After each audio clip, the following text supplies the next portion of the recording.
That don't sound like old Leif Crick from back home. It does for a fact. What do you suppose that no account wants around here?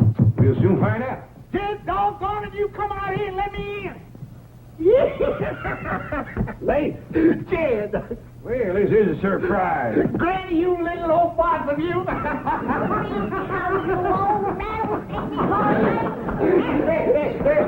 He ain't changed a bit, has he, Jed, huh? No bigger in a minute and scrappy as a banyan. Hey, look who's here. Howdy there, Mr. Crick. Sure is good to see you. Elly Mae Clampett, you're as pretty as a fistful of pink hollyhocks. Yes, sir, Jed, everybody always did say we had the two prettiest girls in the hill. Hey, is the Esbel with you? You bet she is. Hey, where's Jethro? He ain't home from school yet. How about Morty? Bring her along? Oh, I had to leave my woman home to do the chores, Granny. Roof needed patching, well caved in, had to be dug out, mule needed fuel, lots of little things like that. You know, we just poor gully jumpers. We don't roost high on the hill like you folks. Esbel ain't out in the corner, Mrs. Crick neither. Had to leave my woman to home, Elly Mae. And Auntie Belle, she's over at the motel unpacking and purdying herself up. Motel? Why, Leif, we got plenty of room to take care of you and Essie Bell right here. Well, now, Jed, you know I ain't one to trade on a friendship. Of course, after Jethro and Essie Bell's proper hitch, then we're going to be wanting to live near our kinfolk. Hitched. Jethro and Essie Bell? You mean you don't know what that boy's been up to? No, I can't say as I do, Leif. And we's got some talking to do, man to man. Come on, Elly, we'll make a pot of coffee. Yes, you got a couple of fine women folk there. I reckon you're as proud of them as I am of mine. I reckon. I reckon you'd want to see right done by Elly Mae just the same as I'd want to see right done by Essie Bell. I reckon. I reckon you wouldn't want no young man playing fast and loose with her feelings. I reckon. I reckon a man's daughter... All right, Leif, supposing you stop blowing on the fur and get to the hide, what are you trying to say? Well, don't come easy saying what I got to. Well, let's go in and sit down and give it a try.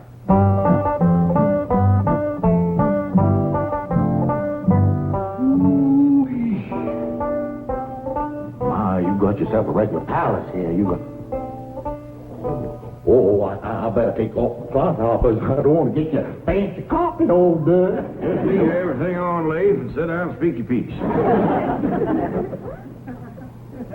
Oh, my. Sure do beat sitting on the stump now, don't it? I guess you got this here chair stuffed full of money, huh, Jed?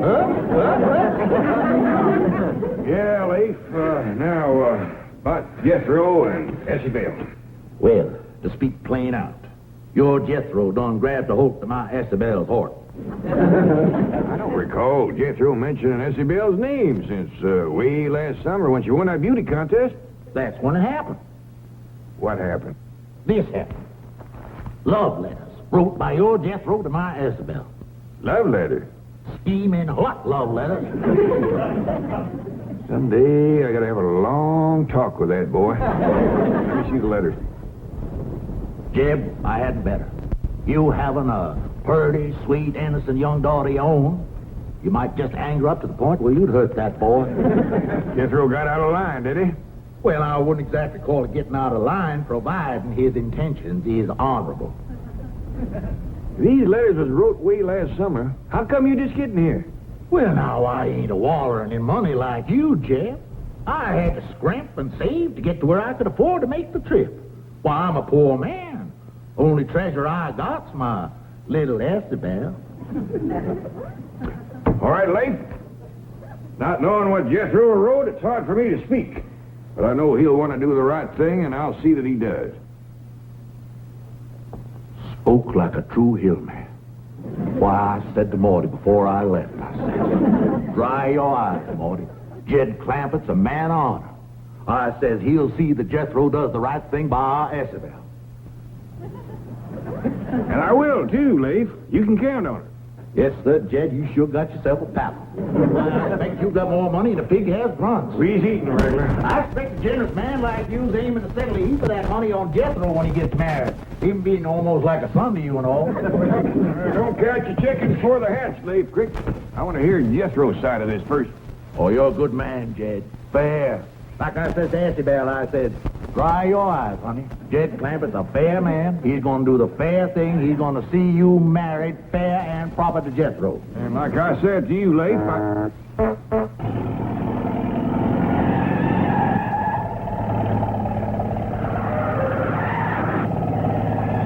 Whoever's driving that truck's mighty shy on brains. that's Jethro. Fine boy.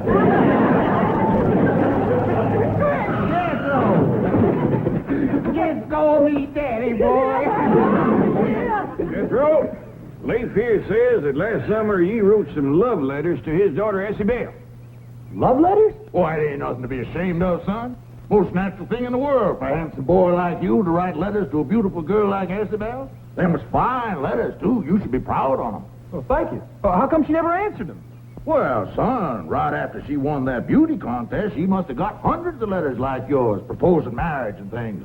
Well, it took her a while. Now, hold on, Leif. Jethro, did you propose marriage in them letters? Oh, let me think. Well, it ain't nothing to be ashamed of, son. Most natural thing in the world for a handsome boy like you. Now, give him a chance to think, Leif. It ain't something comes easy to him. Love ain't nothing you think about. Love comes from the heart. He never said he was in love with Essie Bell. Well, he always was. You remember when you used to tote the books home from school? Old Mel Pratt, he took them away from you and beat you up? Yeah, but he was twice as big as me. Yeah, but if you was to marry Isabel now, that would sure leave old Mel Pratt drinking from an empty jug. Yeah? Yeah. It's something you have to decide about right now. Well, of course you don't. You just think on it for a while. Think about how Isabel's the prettiest girl in the hills. Yeah? Best dancer, too. Yeah? How much you'd like to marry her. Yeah! Take on the Now, son. wait a minute, Jethro. Think what you're doing.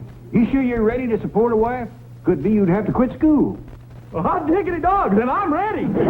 I'll bring Isabel over for supper. But first you go down to one of them fancy Beverly Hills jewelry stores and you pick out a great big diamond ring. All right, and while I'm there, I'll get something for Isabel, too. I'll see you later, son. Bye-bye, Mr. Bye-bye, Daddy Crick. I'm going to get married. Someday I should have had a long talk with that boy.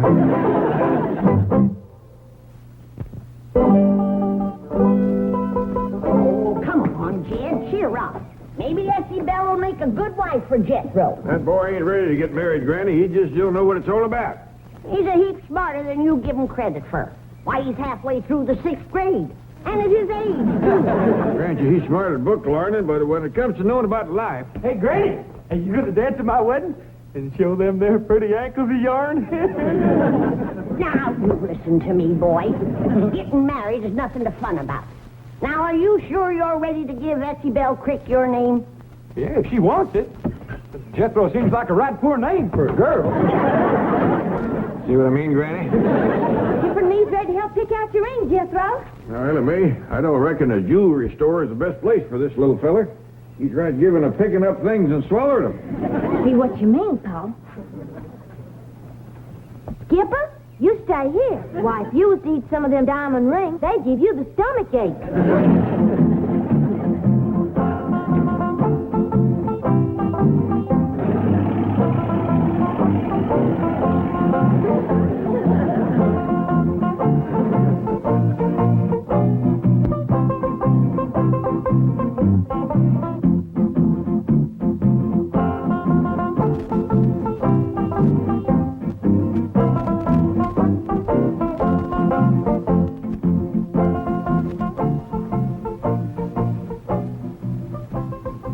Just a moment, please. I'm sure you must be in the wrong place. Is this a jewelry store? Well, yes, but we sell only the very finest and most expensive pieces. I suggest you try a notion store. Jethro done got the notion what he needs now is a ring. Hey, Uncle Jed, here's some rings over here. Yes, but please, now, I'm sure you... Them red diamonds is pretty. Those are rubies. Well, ask her if she wants to sell one. Madam, the ruby I'm referring to is not a lady. How she got them rings is her own business. Just ask her if she wants to sell one. You will understand how out of place you are when I tell you that no ring in this case sells for less than $10,000. Now, wouldn't you like to look elsewhere? Yeah, show us where you keep the good stuff. Security guard, please. That's right, Paul. Mr. Drysdale said we should always ask for the best. Did I hear you mention the name Drysdale? Yes, sir? Milburn Drysdale? Yes, sir? He's our next door neighbor. He keeps Jed's $35 million in his bank. Granny, I ain't sure it's 35 million no more. Might be close to 40 by now. You got the phone in your hand. Call up Mr. Drysdale and see who's closer, Jed or me. Stand by till I make one call. Things have been a little slow since Christmas. Why it ain't playing, huh, Isabel? I'll say. Gee, Paul, this is just about the biggest place I ever did see. Yes, sir, Isabel. You did a mighty wise thing when you decided to marry up with Jethro. I didn't decide, Paul, you did. I didn't even answer his letters. Well, it was a good thing I did discover those letters. You'd have been married to that no-account Mel Pratt. Mel Pratt ain't a no account. He's a good, strong, hard-working boy. You gotta learn to keep your mouth shut, girl. You gotta learn to keep your mouth shut, especially when there's any food around. I still can't figure out where you found victuals enough to put on all that weight since last summer. Mel Pratt's been feeding me. He wanted me to get good and strong so I could help him clear that acre of land. That ain't land, girl. That's rocks. You want to marry up with a boy that's got an acre of rocks, you should at least have him cut and piled up into a fine palace like this. But Mel Pratt loves me, and I love him. I don't want to hear that name no more, Isabel. You're gonna marry into the lap of luxury, girl. You're gonna wear fine clothes and jewels. You're gonna have servants to wait on your hand and foot. You're gonna have a butler running ahead of you, opening doors, all kinds of things like that. Oh, look at that! Right here now, Isabel. You don't want him to think we ain't never seen a butler before, do you?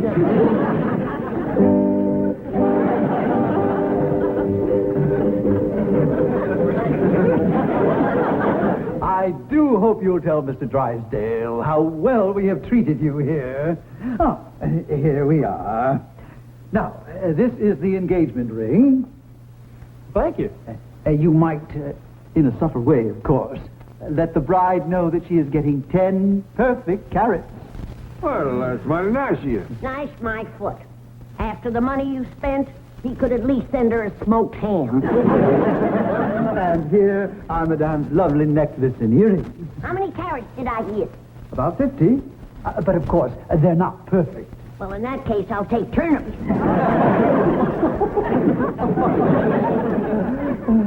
And for Mademoiselle, this beautiful diamond bracelet. Do I get some carrots, too? Oh, yes, indeed. About 30. You sure are generous with your vegetables. So are you, sir. You're going to be sending me a lot of cabbage. Yes. Cabbage is money. Well, your store, but I'll be dogged if I see how you stay in business.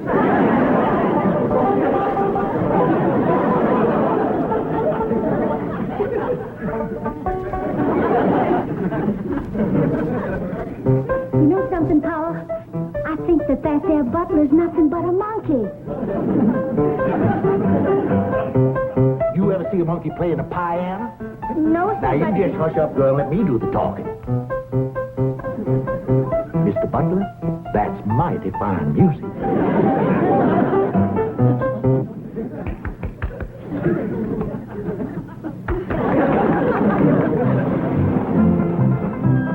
Looks like Leif and Essie Bell is here. Yee-hoo! I want to see my sweetie. Now, Jethro, you get a hold of yourself. I don't want you running in there and picking up that little girl and scaring her half to death. Yes, sir. You put the truck away. I'll wait for you here. We'll all go in together like a proper family order at a time like this. Yes, sir, Uncle Jed.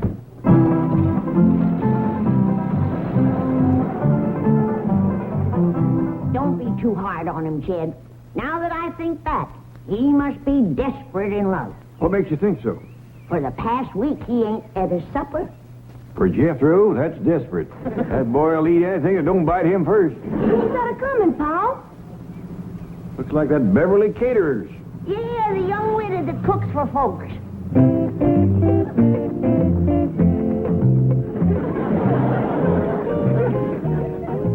Hi, is Jethro ready? Ready for what, ma'am? For our regular date? Howdy, Mary. It sure is good to see you. You're right on time. Let's go. Wait a minute, boy. You got a date with this girl? Yes, sir, Uncle Jed. Well, every day after work, she picks me up, and we drive up into the hills and park and watch the sun go down. Then you know what we do? Elly may go in the house. What do you do, boy? Well, then we climb into the back of the truck and eat all the victuals that's left. No wonder he ain't been eating his supper. I've got your favorite today, Jethro. Swedish meatballs. Jethro, the girl you're going to marry is waiting in the house. You can't go running off with her and leave Essie Bell. Oh, yeah. Hey, Marion, you reckon there's enough meatballs in the truck for the three of us? Forget it. Here's your blushing bride. Come give her a big hug. Excuse me, ma'am. I'm looking for my sweet little old Essie Bell Crick from back home. I'm right here, Jethro. Bro, son, this here's Essie Bell. Your Essie Bell Crick? Yeah, Jethro.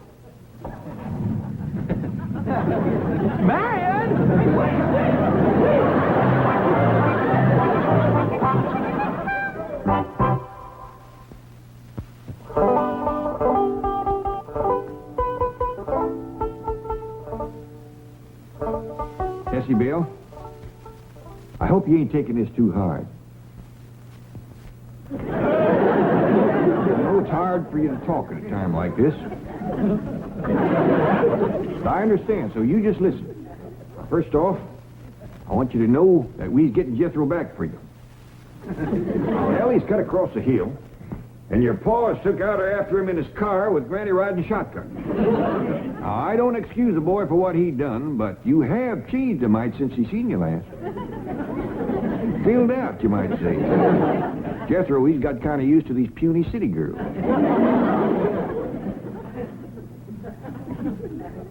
Isabel, I just can't stand to watch you suffer. Ain't there anything I can do? Yeah. Would you get me another pie out of the icebox?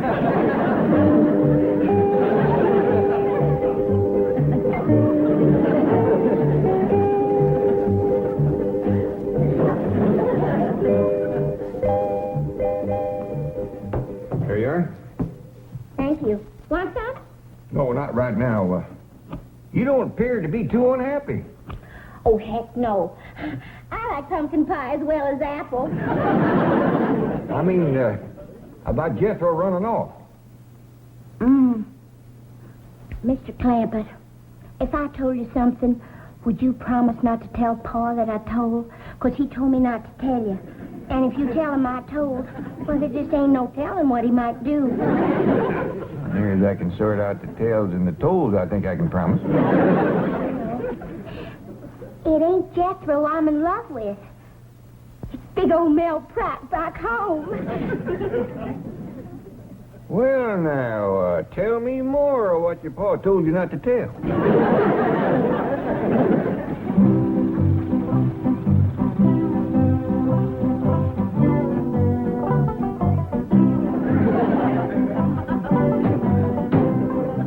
Let's have no more of this running after other girls. Ain't no boy can love two girls. That leaves Isabel out. She's about 2 girls my height. Mind your tongue, Jethro. You take a girl for better or worse when you marry her. Yeah, but she got worse before I got married. Picture me, Elly. I'll look after Essie Bell. Come on, boy. Let's start talking about this wedding. Well, Mr. Crick, You call me daddy now you're marrying up with my daughter. but Mr. Crick, I don't think I want to get married to nobody. I want to finish the 6th grade so as I can be a brain surgeon. You should have started thinking about that before you wrote Isabel them hot, steaming letters full of love talk. I don't remember no love talk. You don't, huh? Now, just how'd you start them letters? Dear Essie Bell. Well, ain't that love talk, calling a woman dear? It is. I'm in trouble with a lot of women. Men, too. Well, Leif, I see you fetched him back all right. Now, Jethro, you get upstairs and get packed for your honeymoon. Oh, but Uncle Jed, I don't want to. Get up there and do like I tell you. Oh, yes, sir. You're a good man, Jed. Fair. I try to be. What do you think of my giving Jethro and Essie Bell my house for a wedding present? Oh, that is fair. That is really what you call fair. Of course, it's just a little two-room place, but they'll make out. well, I ain't the best at counting, Jed, but I done towed up 12 rooms since I've been here. Oh, I ain't talking about this place. I'm giving them my little shack back in the hills. Back to home? Yeah, there's a half-acre land goes with it. Of course, it's mostly rocks and stumps, but a couple of strong young'uns like Jethro and Essie Bell have that thing cleared in 4 or 5 years. Is that all you're going to give them? Oh, shucks, no. Essie Bell, fetch in that other wedding present I give you. Coming, Daddy Clampett. That's better. I always said you was a generous man. Why, just before I left home, I said to Morty, I said, why, Jed Clempett's a generous man. Why, there's just no telling why are you doing with him? Daddy Clampett gave him to Jethro and me to take home with us. You can't take him home with you. Why, folks is liable to think he's my grandson. Oh, you could tell him he's a monkey. That ought to clear it up, leastwise for some folks. Jed, you mean you ain't gonna give the young'uns no money? Oh, you bet I am. Here you are, Essie Bell. Here's a brand new penny for you to nail up over your cabin door. Ain't nothing brings you luck like a new penny. Thank you, Daddy Clampett. Look, Pa, ain't it shiny? Get that thing out of here. Why, you'd be better off marrying that Mel Pratt.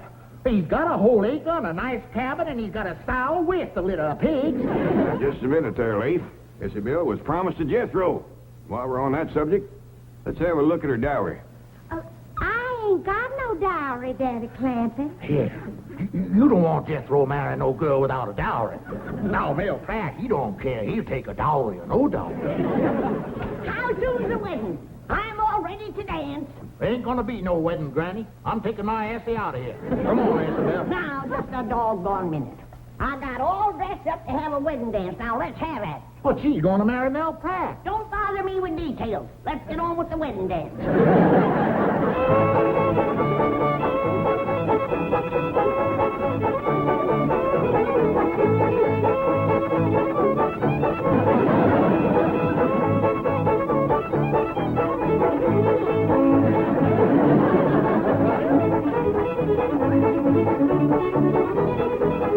I sure do love my wedding presents in the Clampetts, Pa, don't you? For a fact, I do, daughter.